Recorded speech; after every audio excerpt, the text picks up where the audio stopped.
Every evening, just before sunset, the lake turned to glass, and on the far side of that frozen mirror, an old gray wolf appeared, always in the same place, always watching. Have you ever seen a wild animal look at you, not with hunger, but with recognition? That's what Walter Harris, a retired fisherman from Montana, began to wonder after weeks of quiet encounters across the icy lake. He never planned to meet the wolf. He just came to fish to fill his bucket and forget the silence of an empty home. But nature had other plans. At first, it was just a glance across the water, yellow eyes meeting tired blue ones. The wolf never moved closer, never growled, never ran. It simply stood there, as if waiting for something. One evening, moved by a feeling he couldn't explain, Walter threw a fish across the frozen lake. It landed near the wolf's paws. The animal didn't flinch. It only lowered its head, took the fish gently, and disappeared into the dark pines. From that day on, it became their ritual. Every afternoon as the sun dropped lower, Walter would bring an extra fish. Every time the wolf would come, old, limping its fur, graying with frost. No words, no fear, no distance that really mattered. Just two old souls sharing what little warmth the world still offered. Beneath that pale Montana sky, man and beast were bound not by language, but by quiet understanding. But one cold winter evening, the wolf didn't appear. Walter waited. Minutes turned into hours. The lake remained still, empty like a broken mirror. What he discovered the next morning would change everything he thought he knew about compassion and about the wild itself. Before the wolf ever appeared, there was only the lake and Walter Harris. Walter had lived beside that water for nearly 20 years. His cabin was small, built by his own hands, back when his wife Anna was still alive. They used to call it the last quiet place, but after Anna passed away, the silence of the place grew heavier. The walls didn't echo with laughter anymore, only the slow creak of wood in the cold and the ticking of a clock that seemed to count down the rest of his days. He wasn't bitter, just alone. Fishing became less about the catch and more about routine, something steady to hold on to in a world that kept slipping away. Every morning, he'd brew strong coffee, pack his tackle box, and walk the narrow trail down to the frozen shore. He never spoke aloud, but the forest knew his steps. Ravens would lift from the pines as he passed. The lake, in return, offered him quiet company, ripples of sunlight, whispers of ice cracking beneath the weight of time. Montana winters are not kind. Here, the temperature can drop below 20 degrees.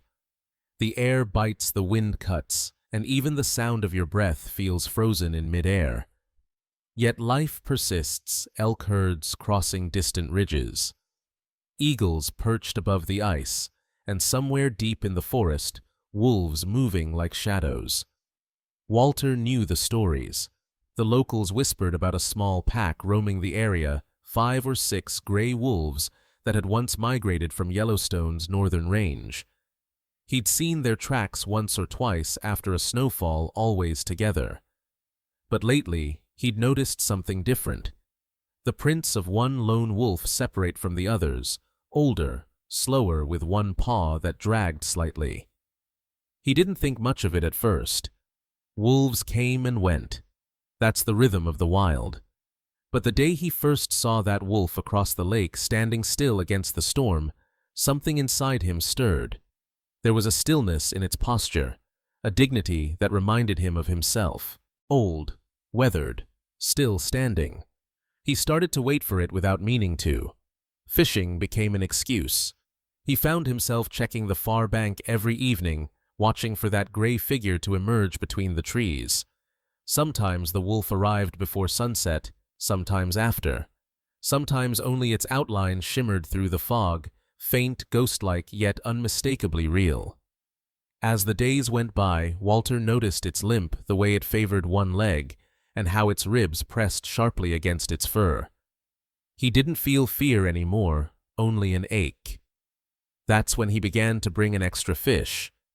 The forest seemed to take note of their ritual. Each day, the same rhythm repeated: man casts his line, wolf appears, fish arcs through the air. And though neither crossed the ice, the distance between them began to disappear in another way, quietly, invisibly. Walter started to speak aloud while fishing, as if the wolf could hear him. He'd talk about the weather, about Anna, about how time makes even memories fade, like footprints in snow. No answer ever came, but somehow he felt less alone. Winter deepened. The trees grew heavy with frost. The lake turned to steel, and still the wolf came thin, trembling, yet proud. One night, as the northern lights flickered faintly above the ridge, Walter thought he heard the faintest howl echo from the pines. It wasn't threatening. It sounded tired. He sat on his porch wrapped in an old blanket, staring into the dark where the sound had come from. A strange thought crossed his mind. Maybe he's not hunting anymore. Maybe he's just trying to feed someone else. He didn't know then how close he was to the truth. In the heart of that Montana winter, the old fisherman and the old wolf became two silhouettes mirrored on a frozen lake, both fighting the same quiet battle against loneliness and time. It happened on a morning colder than most. The air was so still that even the crows refused to fly. Frost clung to the window glass in thin white veins, and Walter woke to find the lake frozen solid from shore to shore. He brewed his coffee, layered his coat, and walked down the familiar path, boots crunching through snow that whispered like brittle glass. The silence felt heavier than usual. No wolf that morning. Not yet. He set his line, waited, watched his breath turn to clouds. The ice beneath him groaned softly, a sound that always reminded him how thin the world could be between life and the deep unknown. Hours passed. The sky turned pale gray, and just as he gathered his gear, a flicker of movement drew his eyes across the lake.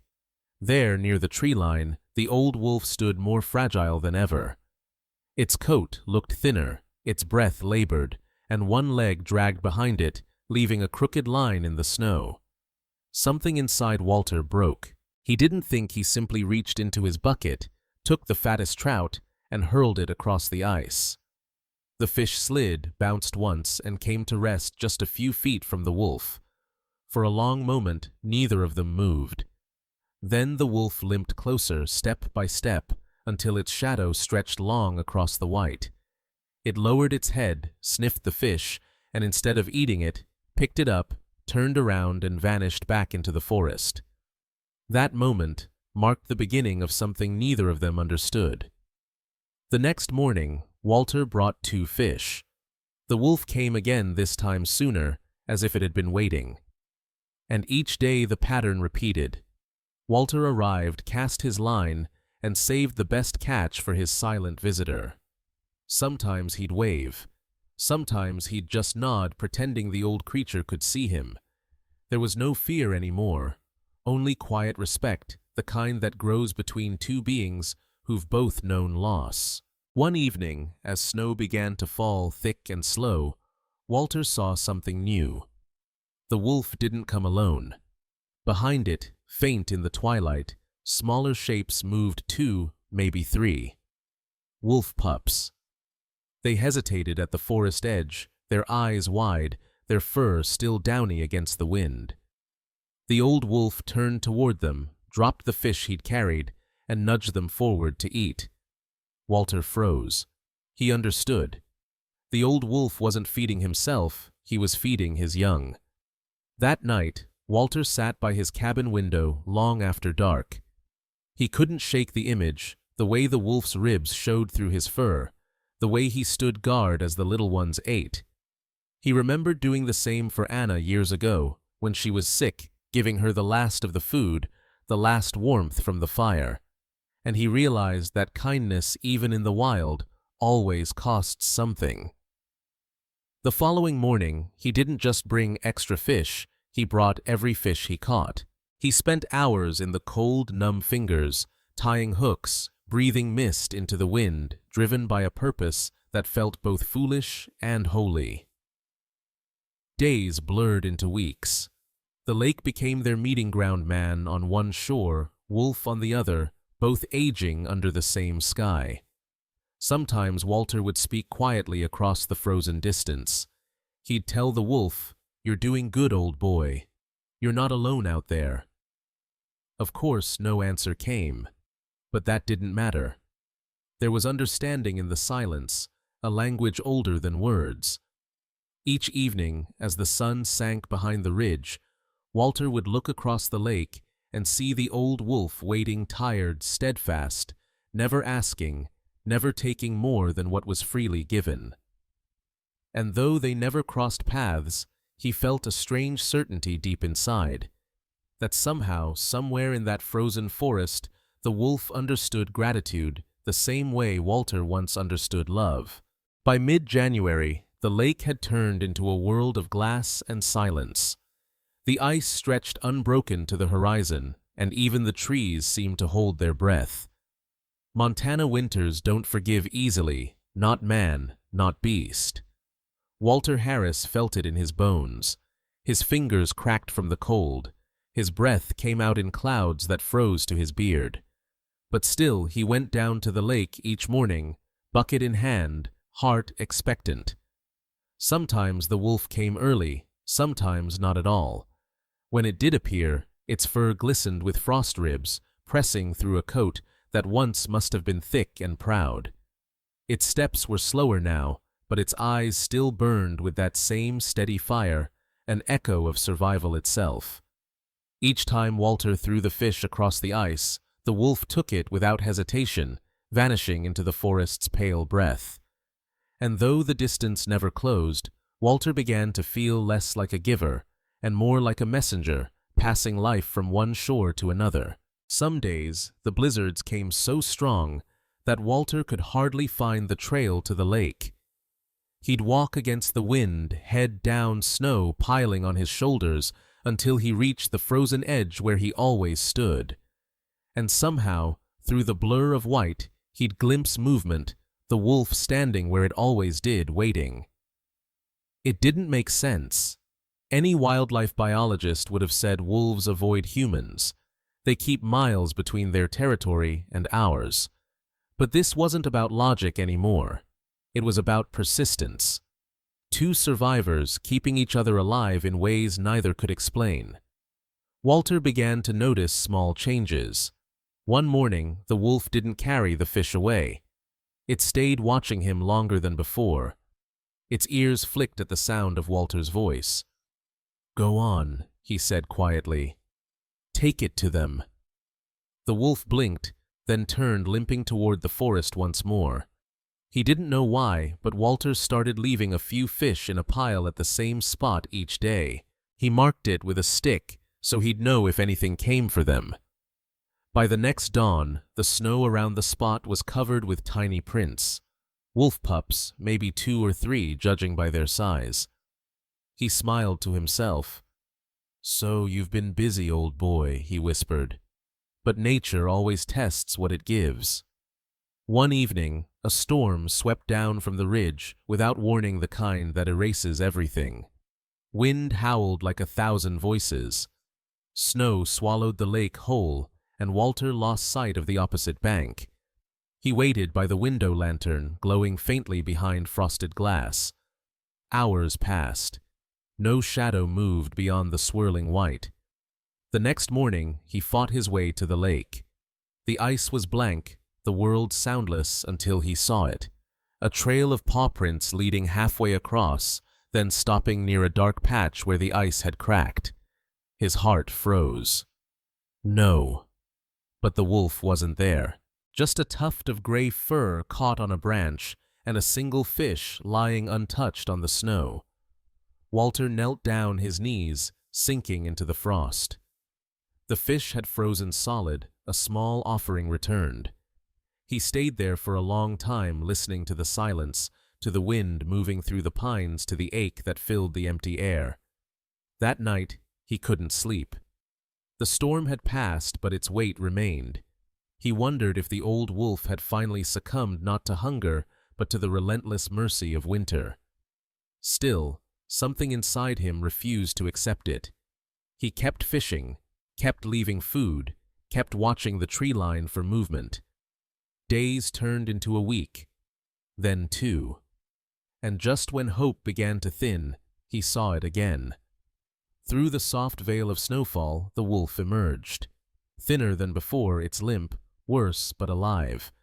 It stood there, head lowered, breathing heavily, and for the first time it didn't take the fish. It just looked at him. That look stayed with him, raw, wordless gratitude. Then the wolf turned, vanishing into the forest shadows once again. Walter felt something break loose inside. Not pain, but a strange peace. He whispered, "Go feed them. You've done enough here."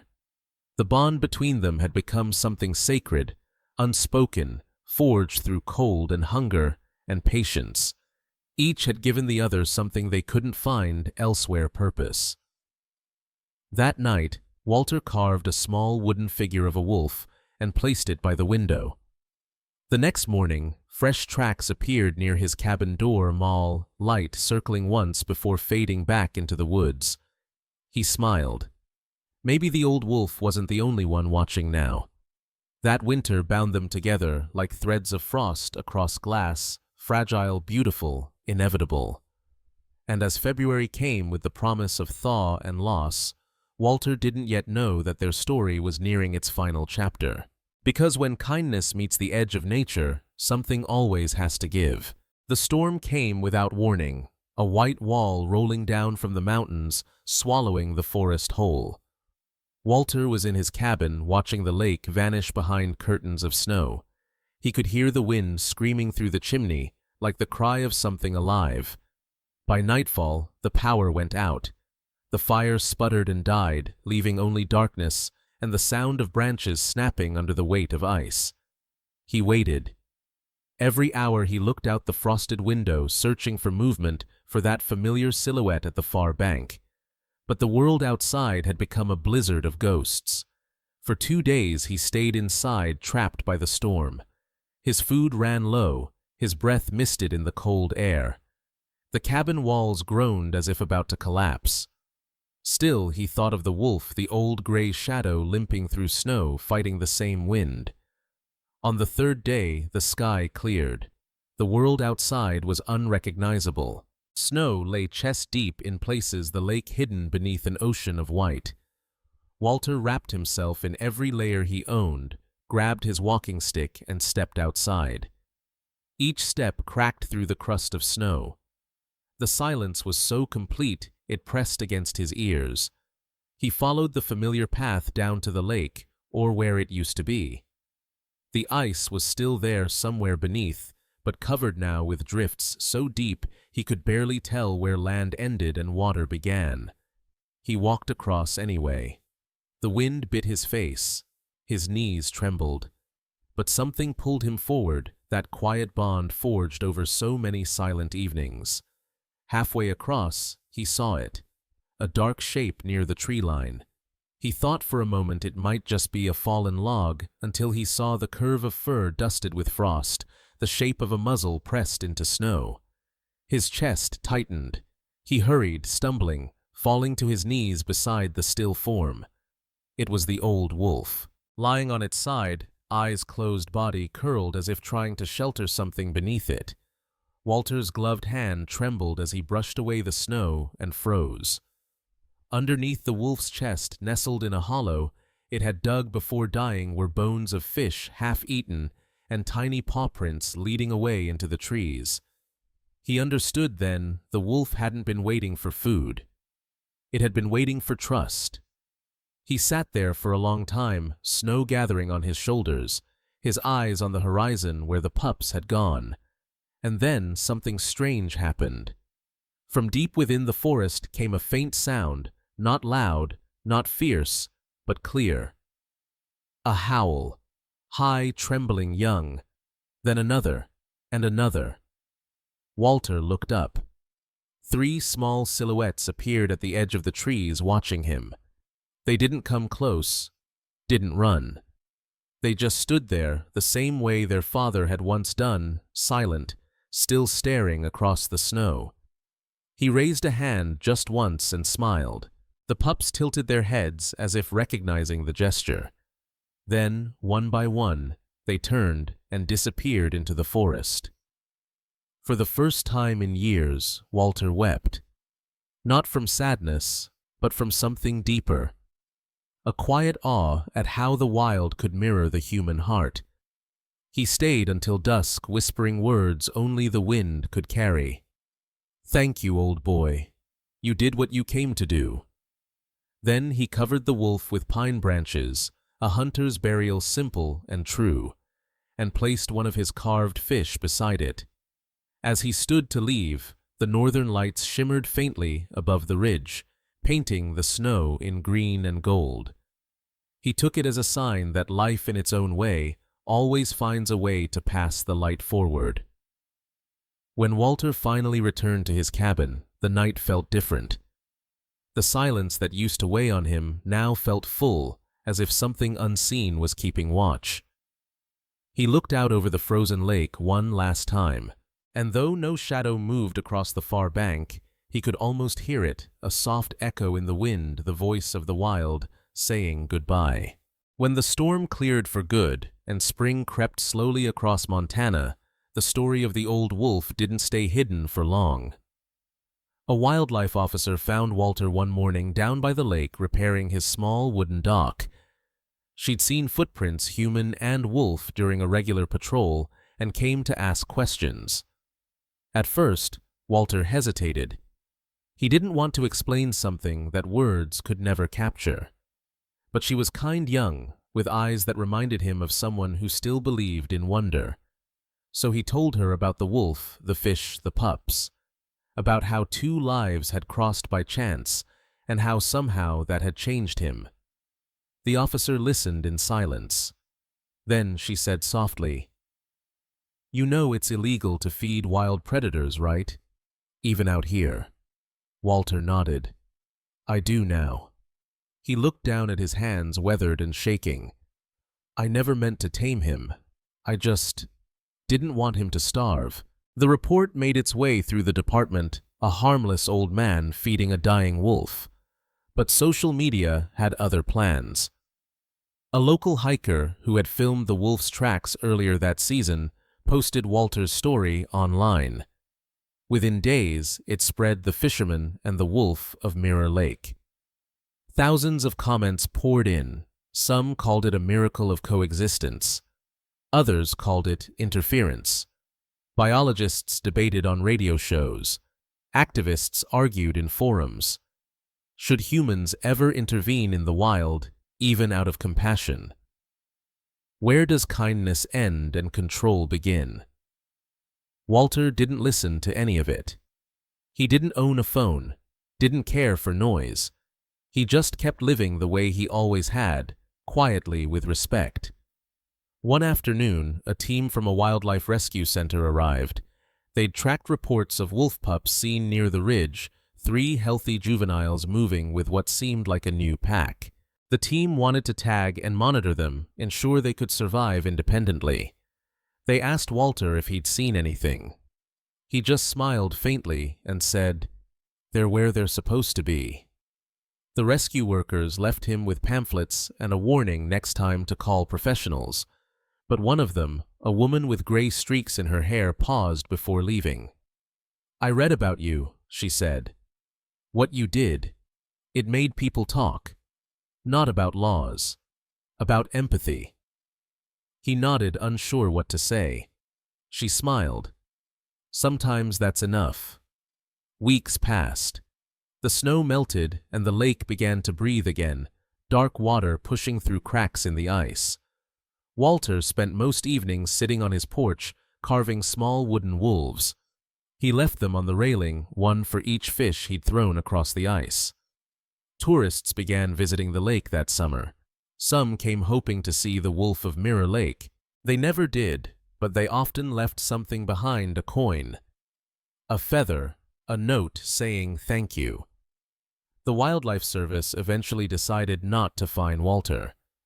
The official statement read, "While human interaction with predators is discouraged, the actions of Mr. Harris appear to have had no lasting negative impact on the local population."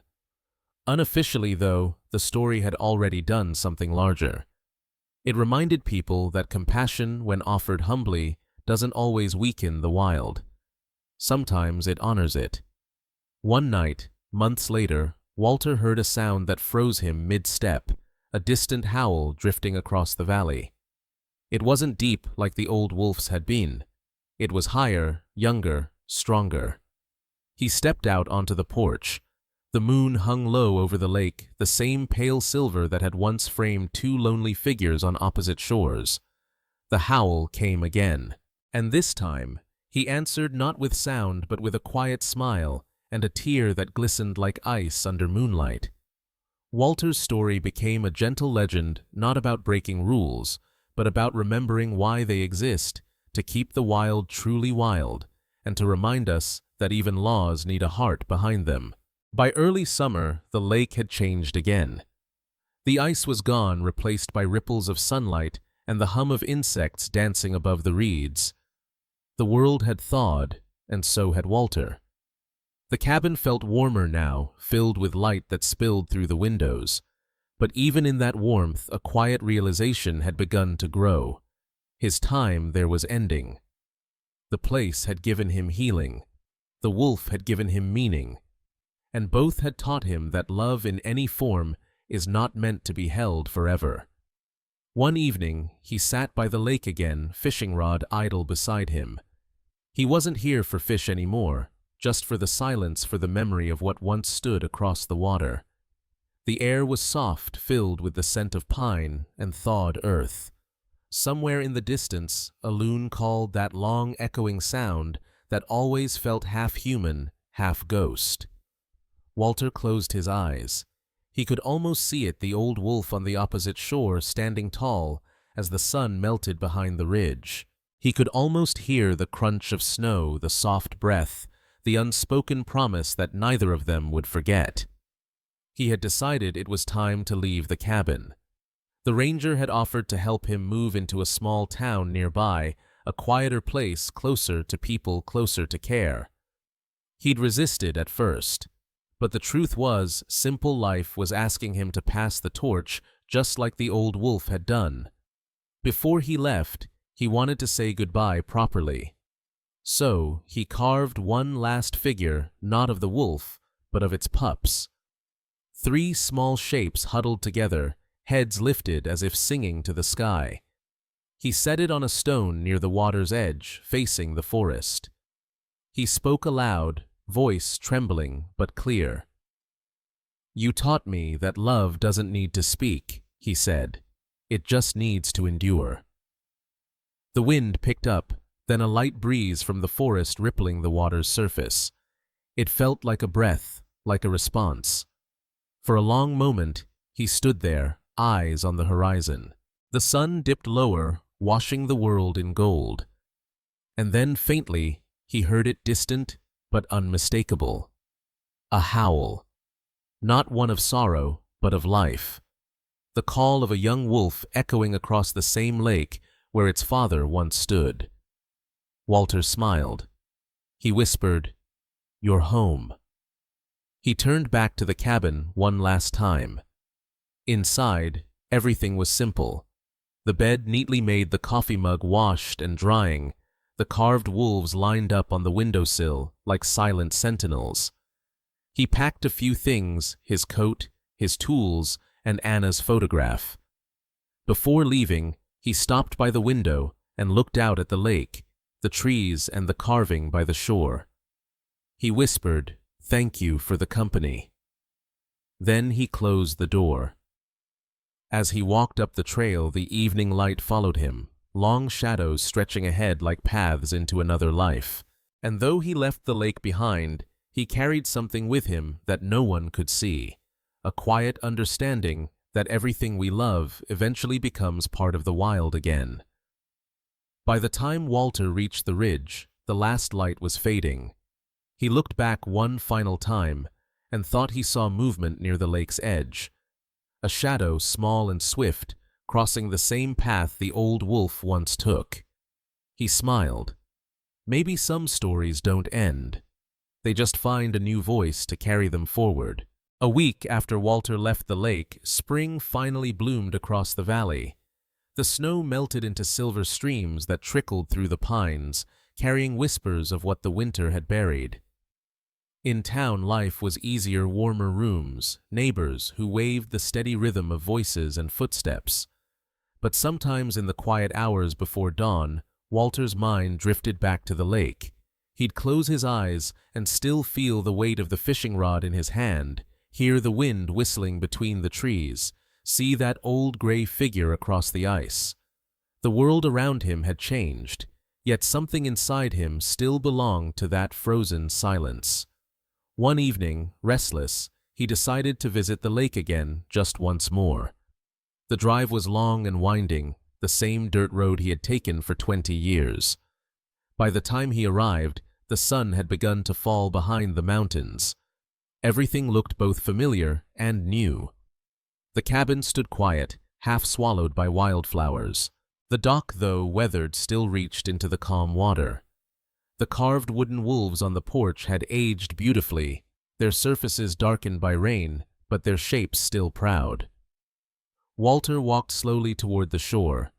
His knees ached, his breath came short, but each step felt like a homecoming.